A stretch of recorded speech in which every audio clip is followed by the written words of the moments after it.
So hello everyone, this is Nishu. Welcome to my YouTube channel N champion academy पर आपका बहुत बहुत स्वागत है। तो सबसे पहले मैं आप सभी को होली की ढेर सारी हार्दिक शुभकामनाएं करती हूं। और हाँ, आप क्लास 10th से 12th में आ गए होंगे। आप अपने पढ़ाई को कंटिन्यू जारी रखने के लिए बहुत सारे व्यवस्थाएं सोच रहे होंगे। तो देखिए, सबसे पहले आपको मैं यही बताना चाहूंगी कि यदि आप 11th से 12th में पहुंच गए हैं तो आप एकदम रेस्ट मत कीजिए, क्योंकि ये आपका जो समर वेकेशन का टाइम होता है आपके लिए बेस्ट होता है। यदि आप कितने भी कमजोर स्टूडेंट हैं, यदि आप क्या है, मार्च अप्रैल महीना अच्छे से स्ट्रॉन्ग कर लिया, अच्छे से कवर कर लिया, सिलेबस पढ़ लिया एक बार, ना कि आप कंप्लीट सिलेबस बस एक बार बुक्स पढ़ लिया, आप अपने आप को जब एग्जाम हॉल में जाएंगे बहुत अच्छा फील करेंगे। यानी कि आप उन बच्चों से कंपैरिजन में बहुत अच्छे रहेंगे जो कि आपके दोस्त नहीं पढ़ते थे, यानी कि किसमें, मार्च और अप्रैल में। ठीक है, तो देखिए, आप क्लास 11 से और 12th में पहुंच गए हैं। तो आप देखिए, सबसे पहले मैं आपको सिलेबस बताऊंगी। सिलेबस बताने के बाद इसी चैनल पर एन चैंपियन एकेडमी पर कंप्लीट सिलेबस पढ़ाया जाएगा। फिजिक्स एंड केमिस्ट्री प्लस में मैथ भी कराया जाएगा।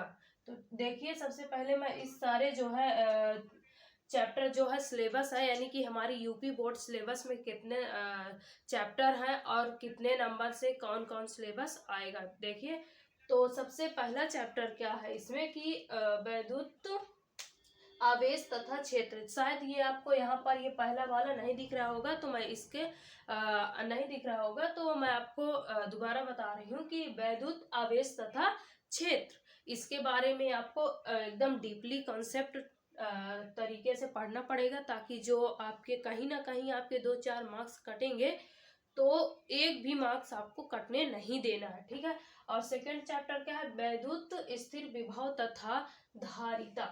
सेकंड चैप्टर क्या है अपने यूपी बोर्ड के सिलेबस में। देखे, ये यूपी बोर्ड है और बिहार बोर्ड है। ठीक है, ये दोनों बोर्ड के लिए ये सिलेबस सेम है, लेकिन जो वहां पर क्या है, बिहार बोर्ड पे जो क्या है उसमें एक चैप्टर नहीं है। ठीक है, और देखिए, और थर्ड क्या है, अभी हम बिहार बोर्ड पर ज्यादा डिस्कस नहीं करेंगे, हम यूपी बोर्ड पर ज्यादा डिस्कस करेंगे। तो ठीक है, अब देखिए, तीसरा चैप्टर क्या है, विद्युत धारा, जो कि इससे रिलेटेड बहुत सारे क्वेश्चन आते हैं।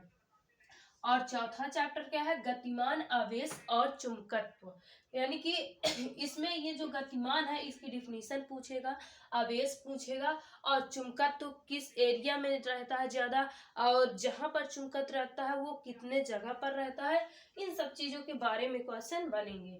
और देखिए, 5 चैप्टर क्या है कि चुंबकत्व एवं द्रव, चुंबकत्व एवं द्रव। आज मैं इतना आपको कॉन्सेप्ट पर नहीं जाऊंगी, या तो इतने डीप पर नहीं जाऊंगी। यदि आप, ये मतलब कि एकदम बेसिक है, ये सिलेबस बता रही हूँ, चैप्टर कितने चैप्टर हैं आपको ऐसे ऐसे करके पढ़ना है। ठीक है, अब देखिए, छठा चैप्टर क्या है, वैद्युत चुंबकीय प्रेरणा। प्रेरणा क्या है, छठा चैप्टर क्या है, वैद्युत चुंबकीय प्रेरणा। ठीक है, या प्रेरण या प्रेरणा। और सातवां चैप्टर क्या है, प्रत्यावर्ती धारा। प्रत्यावर्ती धारा, यहाँ पर प्रत्यावर्ती धारा कौन सा चैप्टर है, 7 चैप्टर है, जो कि आपको बहुत डीपली पढ़ना होगा। यदि आप अभी से नहीं पढ़ेंगे तो शायद कहीं ना कहीं जज बोर्ड एग्जाम आएगा, जैसे जैसे, यानी कि पास में बोर्ड एग्जाम आएगा, आपका सिलेबस कवर नहीं हो सकता है। यानी होगा, लेकिन आप जल्दी जल्दी पढ़ने के चक्कर में उस तरीके से नहीं पढ़ पाएंगे जिस तरीके से आपको पढ़ना चाहिए। और 8 चैप्टर क्या है, वैद्युत चुंबकीय तरंगे। वैद्युत चुंबकीय तरंगे। और 9th चैप्टर क्या है, किरण प्रकाशिकी एवं प्रकाशिकी यंत्र। ठीक है, शायद आपको ये भी 9 वाला है, जो कि कम कम दिख रहा होगा। तो देखिए, दोबारा मैं इसे बता रही हूँ, किरण प्रकाशिकी एवं प्रकाशिकी यंत्र। और 10th चैप्टर क्या है, विकिरण तथा द्रव की द्वैत। ठीक है, और प्रकृति, ये इसी में का है। ठीक है, और देखिए, 11 चैप्टर क्या है, परमाणु। और 12th क्या है, नाभिक। आई होप कि आपको ये सारा सिलेबस आप देख चुके होंगे और समझ चुके होंगे।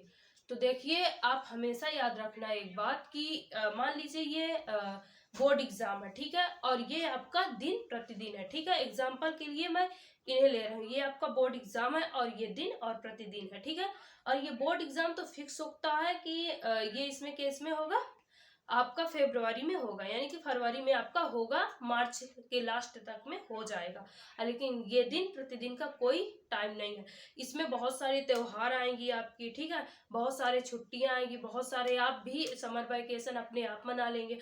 और जो ये दिन प्रतिदिन है ये आप ऐसे ऐसे करके भागेगा। लेकिन ये बोर्ड एग्जाम जो है इसका फिक्स है कि फरवरी से मार्च तक में हो जाना, तो ये यहीं पर रहेगा, यानी कि यहीं पर रहेगा। और ये दिन प्रतिदिन ऐसे ऐसे करके यहाँ छू लेगा, आपको कुछ भी नहीं पता चलेगा।